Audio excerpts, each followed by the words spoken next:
Oke.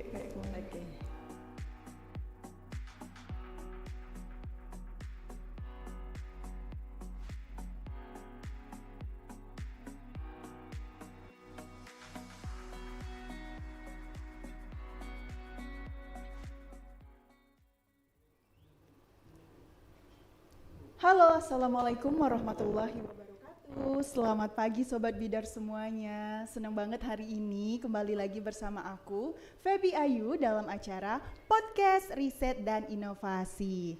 Tentunya dengan tema yang berbeda hari ini mengenai inovasi dari dosen Universitas Bina Dharma. Nah, untuk temanya kali ini mengenai inovasi dalam menulis, terapi hati di masa pandemi. Dan pastinya hari ini Feby sudah menghadirkan narasumber yang spesial dan luar biasa sekali.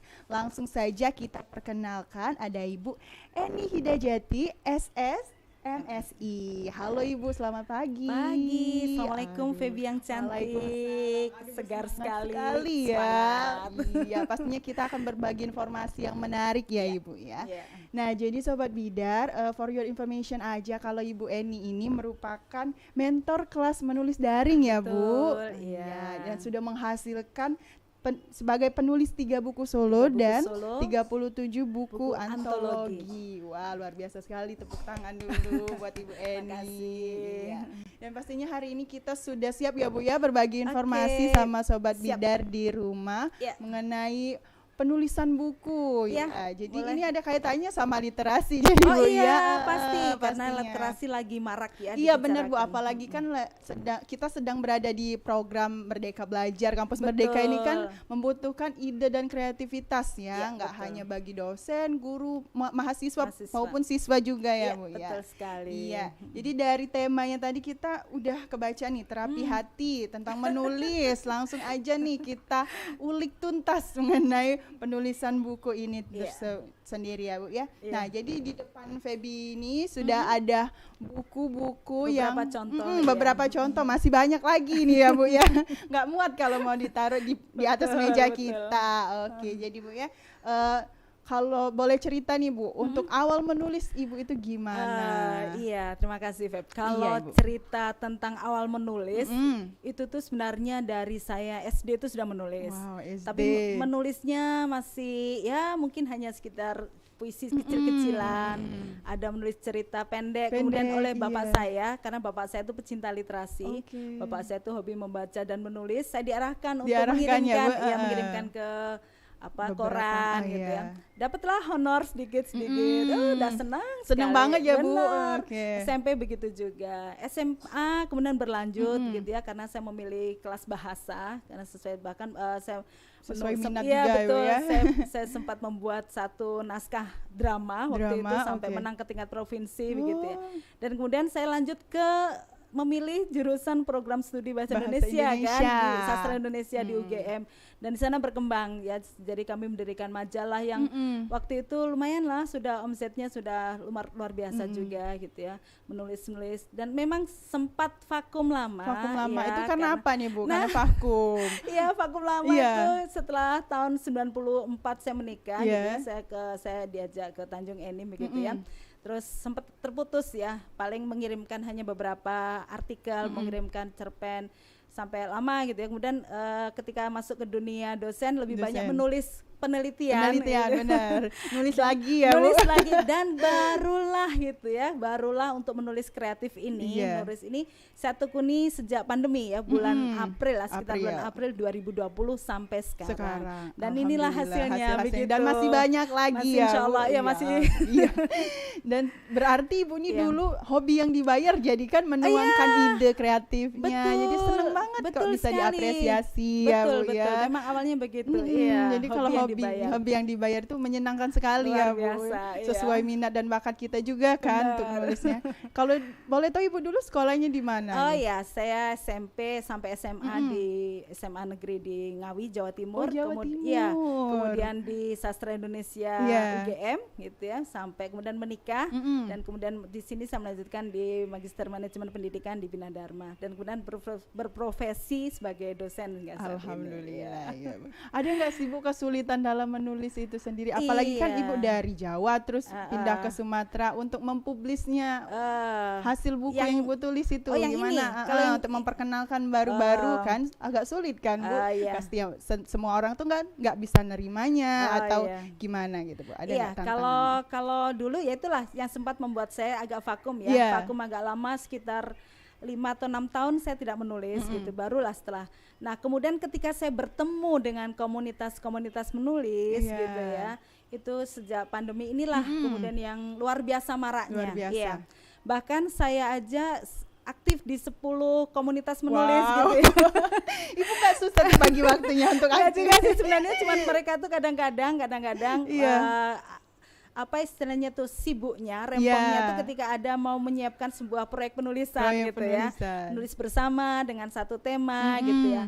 Selebihnya kan cuman hanya sekedar berbagi informasi gitu ya, berbagi tips gitu. Jadi, nah seperti itulah yang kemudian saya melihat itu menjadi sebuah oase gitu ya bagi mereka-mereka yang pengen menulis dan bertemu dengan komunitas-komunitas penulisan seperti itu yang kemudian mempermudah, sangat-sangat mudah untuk saat ini. Saya melihatnya itu sangat mudah karena penerbit-penerbit itu juga banyak sekali. Iya, banyak sekali. Tidak hanya penerbit mayor, penerbit indie, penerbit minor itu pun juga siap untuk menerbitkan buku-buku yang sudah kita tulis.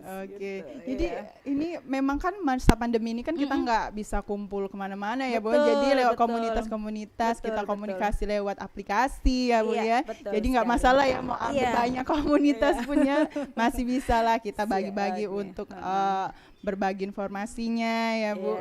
Ibu itu kenal untuk bisa kenal sama komunitas-komunitasnya itu dari mana aja nih gitu kan, banyak banget sampai 10. Awalnya ada satu buku yang saya tulis ini buku, yang mana, buku setelah masa pandemi ya. Ini buku yang ini. Mohon maaf. Boleh. Saya ini kebetulan ini buku Salimah Berkisah tentang Indonesia, ini ditulis dari 33 provinsi. Perwakilan dari pengurus Salimah itu satu ormas gitu ya, dari 33 provinsi yang dari Sumatera Selatan itu mengutus saya untuk menulis di sana, dan ternyata alhamdulillah saya dapat juara 1 ya. Wah, hebat banget Ibu. Jadi Ibu utusan dari Sumatera Selatan dan kemudian dapat juara 1 secara nasional untuk penulisan gitu. Nah setelah buku inilah gitu ya, setelah buku inilah kemudian saya kayaknya makin apa yang sudah saya pernah geluti dulu yang sempat vakum, ini seperti menemukan pintu gitu ya, menemukan celah. Kemudian saya di grup beberapa teman-teman lama itu ternyata ada, masuk aja ke grup ini. Betul. Dari satu pintu, satu grup, kemudian ternyata mereka berkembang ke komunitas lain, nyebrang juga ke sana.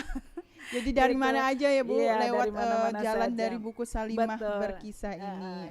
Ini buku yang menurut saya paling bersejarah karena pertama yang membuka saya untuk kembali lagi di dunia menulis ya Bu. Setelah sempat vakum beberapa tahun ya. Jadi timbul lagi kepercayaan diri Ibu untuk menulis dari salah satu buku yang Ibu terbitkan ini. Alhamdulillah. Jadi juga bisa membuka relasi-relasi baru ya Bu untuk menulis buku. Nah, tadi kan Ibu karena hobinya memang nulis, karena dari ayahnya juga mengarahkan untuk ke dunia literasi tersebut. Apa sih tujuan khusus Ibu untuk menulis buku nih? Pertanyaannya menarik sekali ya tujuannya gitu loh. Awalnya kalau sebenarnya tujuan awalnya itu setelah saya menulis ini kan sebenarnya terpaksa awalnya nih ya, terpaksa sekali. Ada ditodong ya, ditodong. Mbak tolong wakili Sumsel. Saya bilang nulis apa? Tulis aja gitu tentang apa yang bisa ditulis.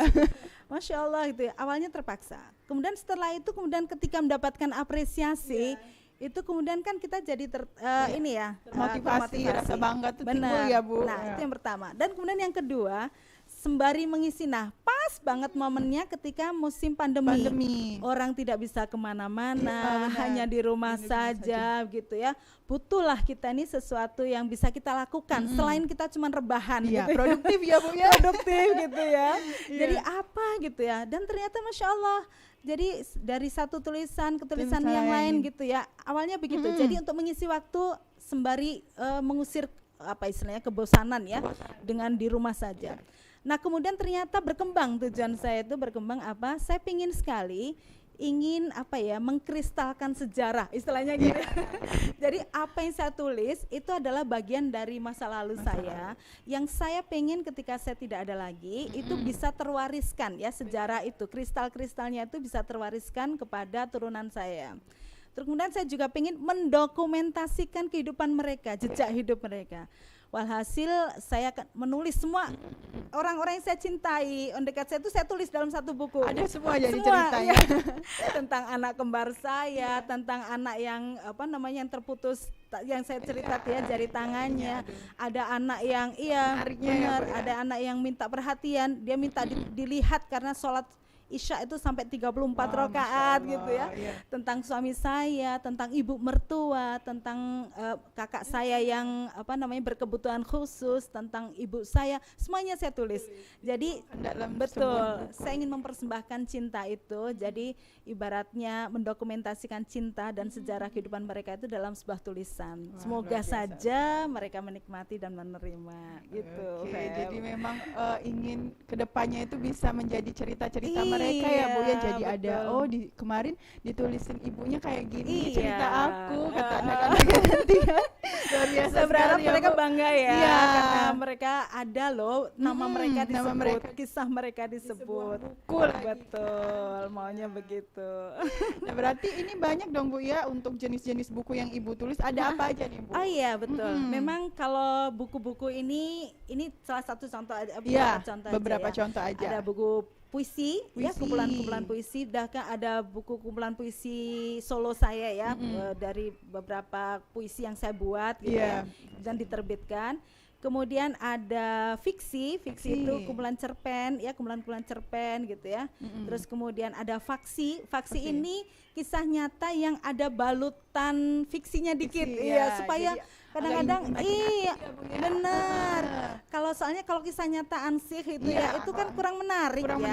Mungkin ada dialognya yang benar, ada istilahnya kemasannya itu ya, ada bumbunya dikit, ada aksesoris. Ya mungkin kadang-kadang kalau anak saya itu dia bilangnya Umi ini lebay gitu ya. Enggak lebay, ini biar menarik saya benar. Karena kadang-kadang ada berapa dialog yang sebenarnya tidak ada tapi saya buatnya itu faksi gitu. Kemudian satu lagi cerita anak, karena saya masih punya anak yang masih kecil yang umur 10 tahun ya, dan dia senang sekali kalau senang sekali kalau diceritain gitu ya, apakah itu tentang kisah binatang atau kisah keseharian anak-anak yang dengan tokoh-tokoh anak, mereka senang sekali. Akhirnya saya menulis beberapa buku tentang cerita anak untuk tadi sumber cerita kepada anak. Jadi memang inspirasi atau ide itu bisa didapat dari mana aja. Betul. Iya. Ada 4 jenis buku tadi. Iya, 4 jenis buku yang saya tulis. Faksi, fiksi, puisi. Sama cerita anak. Betul. Ini memang sumbernya dari keseharian ya, orang-orang di sekitar yang memberi ide, inspirasi untuk menulis sebuah buku ini sendiri. Ide itu banyak sekali, Feb. Iya benar. Semuanya yang di hadapan kita tuh sebenarnya kalau kita buka mata kita lebar-lebar, kalau kita buka telinga kita lebar, kita buka rasa kita, itu sebenarnya bisa menjadi ide yang semuanya tuh menarik gitu ya. Tinggal bagaimana kadang-kadang kita mencomot ya, ibaratnya menyempil gitu ya, ada mana ide yang paling bisa kita kembangkan bisa kita kembangkan itu. Terkadang Ibu tuh kalau mau dapet ide itu kan kalau lagi nggak enak perasaan itu kan nggak bisa kan ya Bu, jadi memang feelingnya tuh harus benar-benar harus tenang. Tapi jangan salah Feb, jangan salah, justru orang yang feelingnya nggak enak itu malah justru produktif terkadang ya. Misalnya orang yang lagi patah hati, orang yang lagi ditinggal apalah gitu, itu justru tiba-tiba dia bisa jadi sastrawan besar. Berarti tergantung individunya juga ya Bu. Iya, tergantung bisa didapat dari mana saja. Mungkin ada yang beberapa orang mau idenya itu muncul dari suasana hati yang tenang. Kalau ada yang beberapa yang mungkin karena dorongan tertekan. Iya betul. Salah satu yang buku Ibu tadi kan karena ditodong gitu ya. Dan tahu nggak, saya mengerjakan ini cuma berapa? Saya cuma 2 jam nulis buku ini. Masya Allah Bu. Dan itu nulisnya di ruang dosen sambil sambil ketik-ketik gitu ya. Aduh itu 2 jam, dan langsung malam itu saya kirimkan karena malam itu deadline-nya. Oke. Baru tadi deadline juga ya Bu ya. Ternyata tidak hanya mahasiswa ya. Aduh. Baru tadi pagi dikabari, sore itu saya tulis 2 jam, kemudian malam itu juga saya kirimkan. Ternyata dapat juara 1. Alhamdulillah, berarti ya Bu ya. Itu Iya. Ibu nulisnya gimana tuh? Aduh, pernah nggak kayak aduh ini gimana sih Iya, kayak gitu kan betul. pasti Oh, ya Bu iya. ya. Tentang Gak hanya proses. mahasiswa pasti Iya, kan betul, ngerasain, Feb. apalagi ngejarin deadline kayak gitu kan. Tapi kadang-kadang mungkin sama ya, ketika di ujung deadline itu justru lancar jaya. Iya bener Bu. Kadang karena ada Hormon adrenalin ya. ayo cepet gitu ya Bu. Tapi jangan lah ya Bu ya, Jangan kalau ya, bisa kan benar. ada waktu Benar. senggang kan Iya. dikerjain aja. Kayaknya pengalaman deh. Pengalaman Bu. Aduh. Nah, Iya. selain buku yang ini tadi Bu, buku apa lagi nih yang paling berkesan bagi Berkesan Ibu? ya, iya. Semua buku tuh sebenarnya Berkesan berkesan, ya, Bu, karena semua itu ditulis karena memang ada yang ingin saya ungkapkan gitu Ungkapkan, ya. Yang benar. tadi ya tentang kisah cinta ibu saya dengan Iya, suaminya gitu ya, oke. tentang bapak, tentang perjalanan. Tapi kalau menurut saya yang berkesan yang saya pajang ini deh Feb gitu ya. Oke, sudah Itu ada kita perlihatkan ada ya, Bu, ya. kumpulan cerpen spesial kan, ada kumpulan cerpen saya tunggal, kemudian ada buku yang saya tulis untuk memperingati 26 tahun pernikahan saya dengan suami itu ya, buku Iya. Mata-Mata Cinta. Mata-Mata Cinta. Dari kisah kami dijodohkan gitu Iya. ya sampai nanti kita bisa cerita di belakang ya. Habis ini ya, Bu, ya. Oke. Jadi Sampai saya punya cucu gitu ya, dan ada menarik kumpulan sekali. puisi dan beberapa buku yang saya mendapatkan Iya. penghargaan di sana ya, ada beberapa buku terbaik ya, tulisan terbaik tulisan gitu ya. terbaik. Ha. Jadi ini kan ada beberapa yang memang buku yang Ibu tulis bersama teman-teman ya Bu. Benar, Itu iya. bagaimana untuk proses penulisannya? Prosesnya iya, betul. Kayaknya tertarik ya Feb ya. Tertarik gitu ya. Pertama Feb, nanti silakan cari komunitas menulis. Dan sekarang itu komunitas menulis itu banyak sekali. Bahkan saya Iya. itu sudah 2 kali mengajak mahasiswa saya untuk menulis bersama. Nulis bersama. Iya, menulis bersama. Ada berapa buku? Mana ya? Oh, ada di sini. Ada ya Bu ya. Ada. Oke. Ini salah satu contoh. Contohnya. Ini adalah salah satu contoh buku yang kami tulis bersama dengan mahasiswa. Oke. Iya, ini judulnya Goresan Kisah Ramadan. Iya, seputar cerita Ramadan yang saya mengajak mereka untuk menulis dalam satu komunitas. Kebetulan ada channelnya waktu itu, ada kawan yang membutuhkan yang mau menerbitkan Iya, buku, mau dan menerbitkan kemudian buku. saya mengajak mahasiswa saya dan sini sebagai tugas akhir pengganti UAS. Jadi masya Allah saya berharap ini salah satu buku ya, ada buku satu lagi Iya, ya. Itu saya berharap mereka ketika keluar dari ini Bina Dharma, mereka bisa dengan bangga menunjukkan bahwa mereka sudah punya buku. Iya, paling tidak ada outputnya. Oke. Paling tidak 2 buku sudah mereka terbitkan selama ini. Selama Mereka berkuliah. selama masa kuliah itu. Nah, seperti itu. Memang itu ya, cari komunitas menulis dan banyak sekali itu. Cari circle lingkungan yang memang Betul. fokusnya juga sama menulis ya Bu. Betul, Jadi betul. bisa fokus juga untuk Iya. menulis bukunya. Iya. Jadi ada motivasi, Iya. tambahan saran dan Iya. kritik dari teman-teman satu komunitas itu Iya, ya Bu. betul, Nah, kalau untuk tadi kan tentang terapi hati Bu. Iya. Hubungannya sama terapi hati gitu Iya, loh. penasaran ya. Penasaran. Tadi kan sudah bahas-bahas buku-bukunya. Kalau untuk Iya, betul. Iya. Gini ya sebenarnya ya. Sebenarnya kalau dalam dunia tulis menulis itu masalah terapi hati dengan menulis itu sebenarnya bukan hal yang baru. iya. Namun saya melihat sejak masa pandemi ya, dengan melihat tadi ya komunitas-komunitas menulis yang semakin marak gitu, buku-buku banyak sekali dihasilkan, itu saya melihat bahwa ternyata ada hubungannya gitu ya, antara masa pandemi dengan tadi kegiatan menulis. Ya. Menulis itu kan salah satu kegiatan yang sifatnya terapeutik. Iya. Sebagai terapi. Terapi. Ya. Dan sebagai terapi, mengapa? Karena dia mengeluarkan segala unek-unek, hati, benar, emosi ya Bu ya. betul, Benar. kepengapan yang ada dalam jiwa, ventilasinya itu dengan menulis. Bisa jadi mungkin orang terapinya itu dengan banyak, misalnya makan, kan ada tuh Benar, Feb, benar. ya banyak makan, atau jalan. Untuk ngembaliin mood ya Bu. Makan coklat, jalan, Iya, tidur gitu tidur. ya, atau misalnya dia Bermain main game. game atau dia olahraga, banyak terapinya. Nah, dengan masa pandemi yang tidak bisa Ya, kemana-mana. Iya benar Bu. Itu ternyata menulis itu bisa jadi terapi. Bayangkan ya dengan dengan situasi yang kita was-was kan waktu awal kan pasti Iya benar Bu, suasananya benar. mencekam sekali kan. Orang dinampakkan dengan fenomena itu mati gitu ya vonisnya itu ya. Iya benar. Orang tuh di opname di rumah sakit itu udah itu jangan-jangan itu sudah dada kita yang terakhir gitu ya. Dokternya negatif banget ya Bu.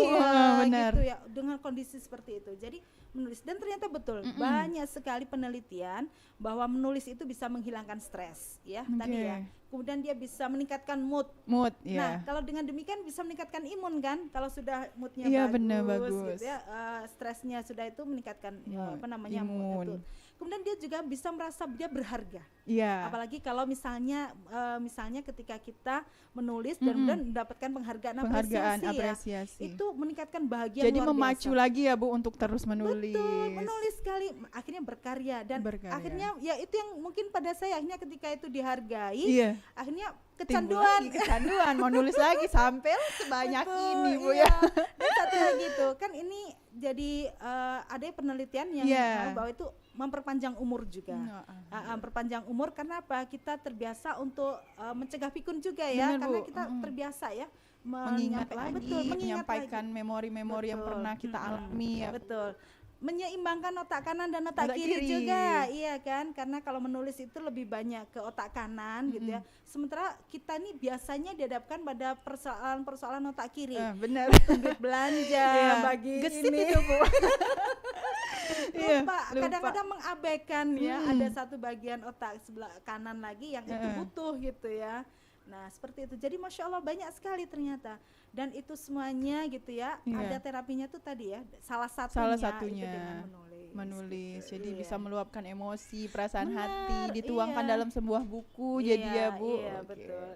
Nah jadi untuk buku-bukunya sendiri kan kalau mau menulis tuh kebanyakan orang tuh beranggapan gini, susah, aku tuh nggak bisa loh ngerangkai kata-kata kayak gitu kan Bu, mana kata-kata aku tuh nggak baku, terus gimana itu kalau mau nulis. Pasti bahasa Indonesianya kalau disuruh mengarang paling susah, paling malas ya orangnya ya. Bu, kayak gitu kan, jadi bukan bakat aku nih. Benar sekali. Itu, iya Bu? Benar sekali.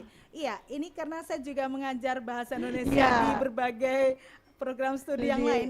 Jadi kalau sudah sampai kepada bab menulis, itu langsung mereka, aduh Bu, nulis apa? Bingung. Memang, untuk menulis itu memang awalnya bingung. Bener, Bu. Tapi memang kadang-kadang perlu dipancing. Tapi Masya Allah ya, sebenarnya kalau menulis itu, kalau saya melihat teman-teman saya yang tergabung di komunitas menulis itu bukan hanya penulis loh, bukan hanya mereka yang latar belakangnya memang suka menulis. Kadang-kadang dipaksa ya. Saya tuh punya beberapa teman itu yang profesinya tuh dokter, ada yang apoteker, ada yang macam-macam ya. Bener, ada yang guru. Taruhlah kalau guru itu masih lah mereka menulis masih berhubungan dengan menulis ya Bu. Ada yang hakim, ada yang sebagai guru matematika. Fokusnya melenceng ya Bu, kalau bisa dibilang kayak gitu kan. Masya Allah dia tapi ternyata bisa. Awalnya begitu. Dan memang kalau ikut kelas-kelas menulis biasanya kan sebelumnya tuh ada semacam pembimbingan singkat ya, ada dibimbing singkat bagaimana berusaha untuk ide kan banyak bagaimana kita menangkap ide, terus kemudian ide itu kemudian dikembangkan dalam misalnya dalam sebuah kerangka tulisan. Awalnya begitu, terus kemudian dibimbing untuk bagaimana mengembangkan kerangka tulisan itu, kemudian sampai bahkan pembimbingan kan nggak selesai di situ ya. Ketika tulisan itu sudah selesai, kita anggap sudah bagus, kita setorkan, ya. Nanti akan diedit kan, akan disunting oleh penanggung jawabnya. Kemudian jika misalnya masih ada yang kurang, masih ada itu ada masukan-masukan yang bisa kita edit lagi. Direvisi lagi jadi Bu ya. Dan satu hal lagi Feb, yang namanya menulis itu kan skill ya, keterampilan. Iya, semakin diasah semakin lancar. Benar. Iya, jadi memang akhirnya harus membiasakan diri untuk menulis apapun itu. Jadi memang harus latihan benar. Tapi aja dulu ya Bu.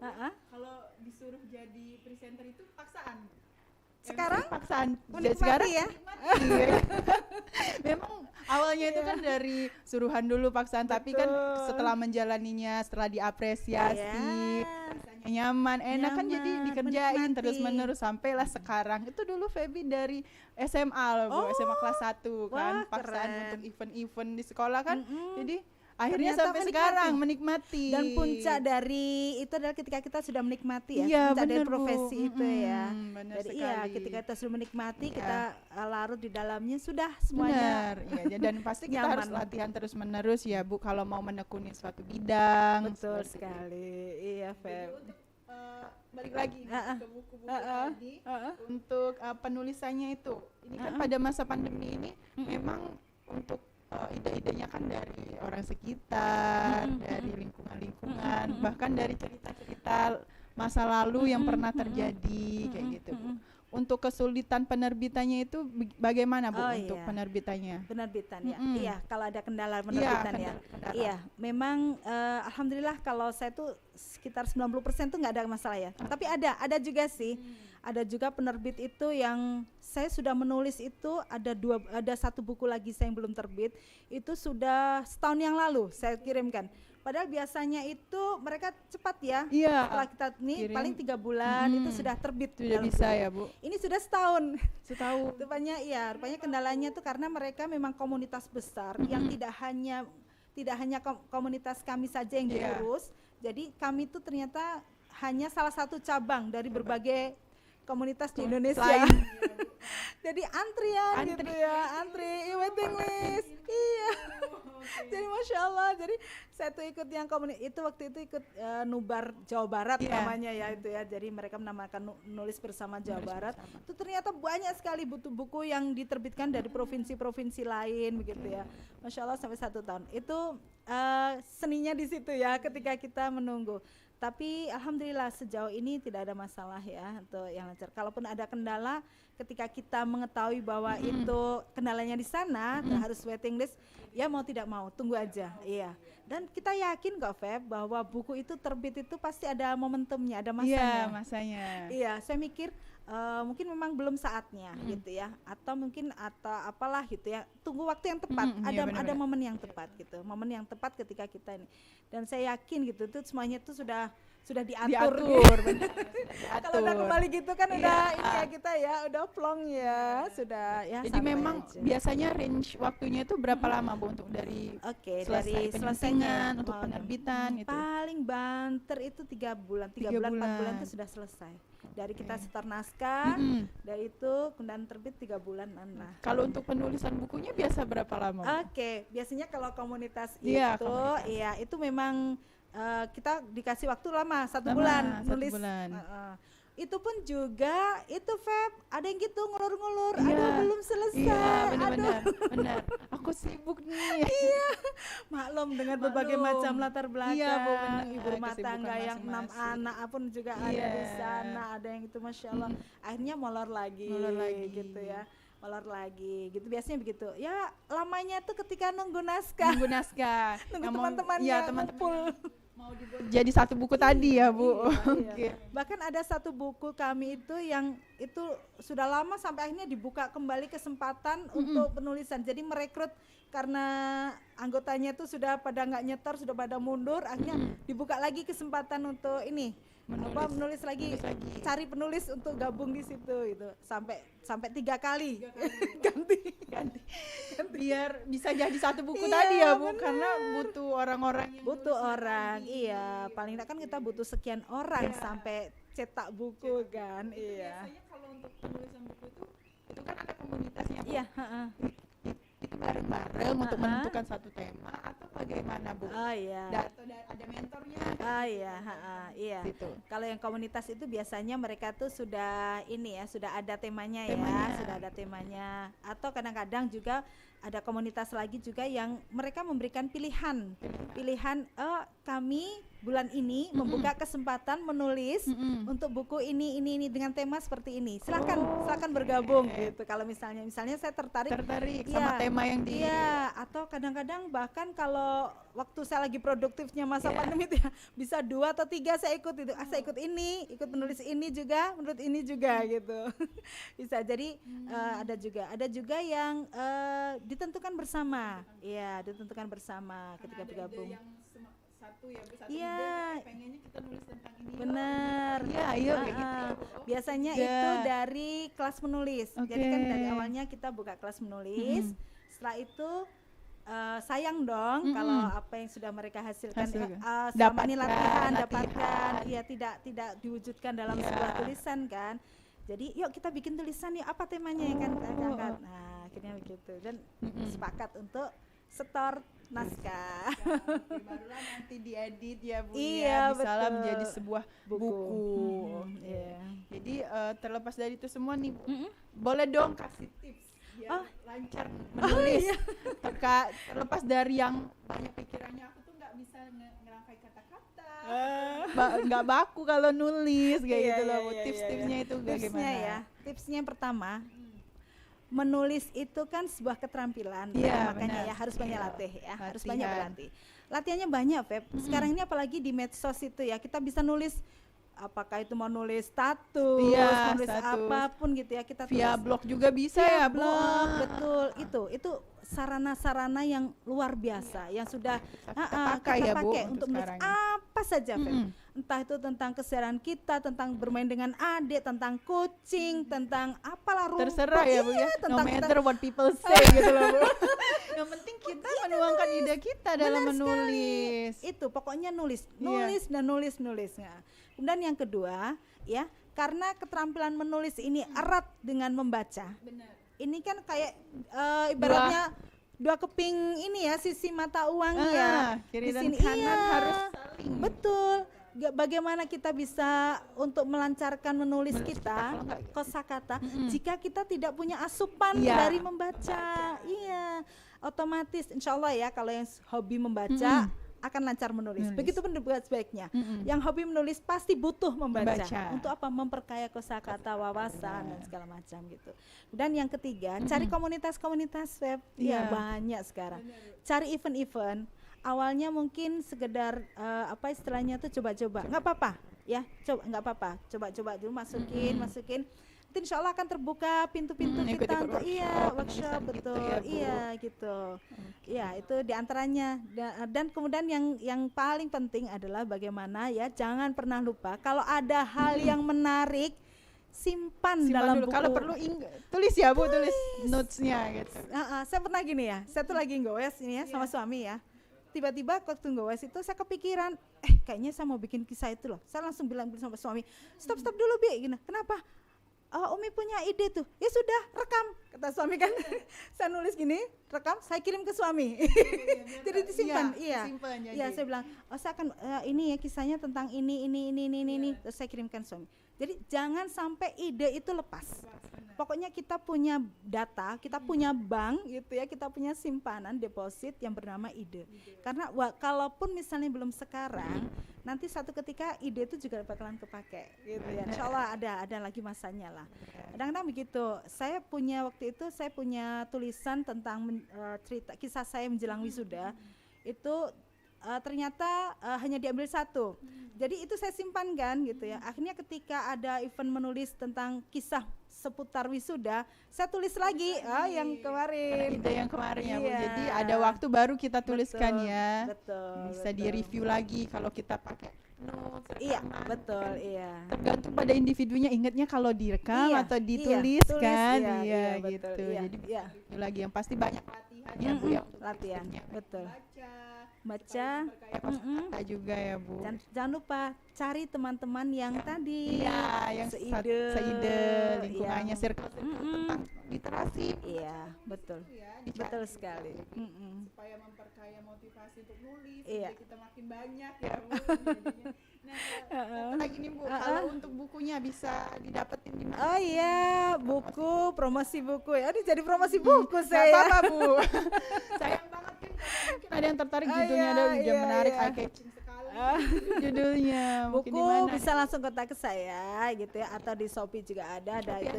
Oke ya, nanti kalau misalnya ini silahkan aja berhubungan dengan saya. Kalau dengan penulisnya biasanya tuh ada harga khusus, kita harga pertemanan, harga kawan, harga Palembang tuh ya. Cuman balik modal ini lah ya, biaya percetan. Iya, benar-benar. Iya, ada kawan. Oke, jadi bisa kontak Ibu langsung. Iya, boleh, ke silakan. Shopee ya, e-commerce-nya. Nah, dan sebelum kita menutup, ya, pesannya Ibu untuk mahasiswa. Oh iya. Iya, khususnya untuk menulis nih, Menulis, Bu. iya, menulis itu apa ya? Kalau ini saya ingat gini, kata Imam Al-Ghazali, kalau engkau bukan anak raja, kalau engkau bukan anak ulama besar, maka menulislah. Artinya apa? Kalau engkau bukan anak raja yang diwarisi kekayaan, bukan anak ulama besar yang diwarisi ilmu-ilmu gitu ya. Lantas dengan apa engkau akan dikenang? Itu kata Pramudia Anantatur juga, ya. Kalau engkau sejarah itu terus bergulir. Sepandai apapun engkau, sepintar apapun engkau, jika engkau tidak menulis, dengan apa engkau akan dikenang oleh sejarah? Benar, gitu. Bu. Jadi pesan saya gitu ya, ketika kita ingin diingat oleh orang-orang terdekat dengan kita, ingat itu. Selain nama kita wariskanlah sesuatu. Ya, kita wariskan sesuatu ya. Sekali lagi, kalau kita bukan anak raja, bukan anak alim ulama, menulislah. Baik. Jadi biar bisa dikenang lewat tulisan yang kita buat ya, Ibu. Oke, terima kasih Bu, luar biasa sekali informasinya hari ini. Sama-sama, Feby. Motivasi ya, insyaallah. Dan menumbuhkan kreativitas bagi mahasiswa dan Sobat Bidar. Sama-sama. Pastinya jangan lupa kalau mau baca-baca bukunya bisa kontak. Silakan. Iya. Kalau di perpus ada nggak nih, Bu?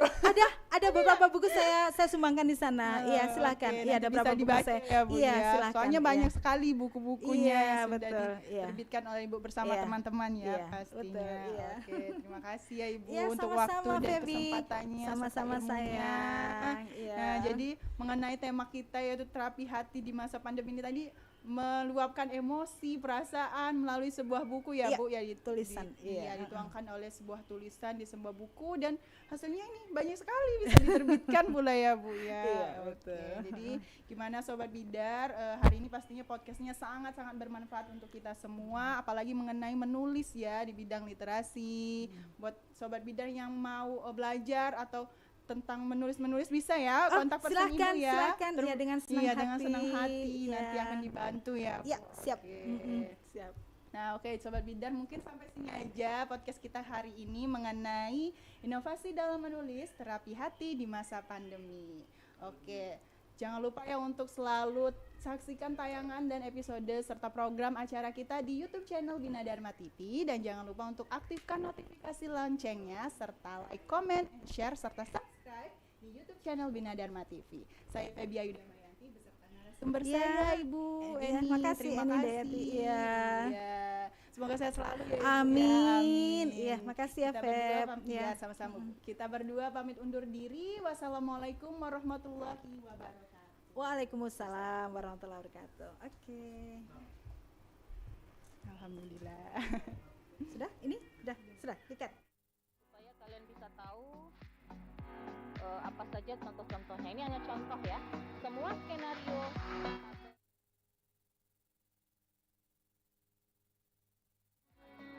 sudah di SS, input.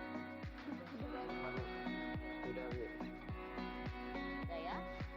Nah, tadi untuk materi hari ini inilah yang akan kamu buat. Jadi skenario itu tidak mungkin cuma satu, tidak mungkin. Nah, paling sedikit ada 10, bahkan bisa berpuluh-puluh skenario. Karena skenario itu adalah proses yang terjadi pada saat kita akan membuat program. Prosesnya apa-apa saja. Ya. Nah, untuk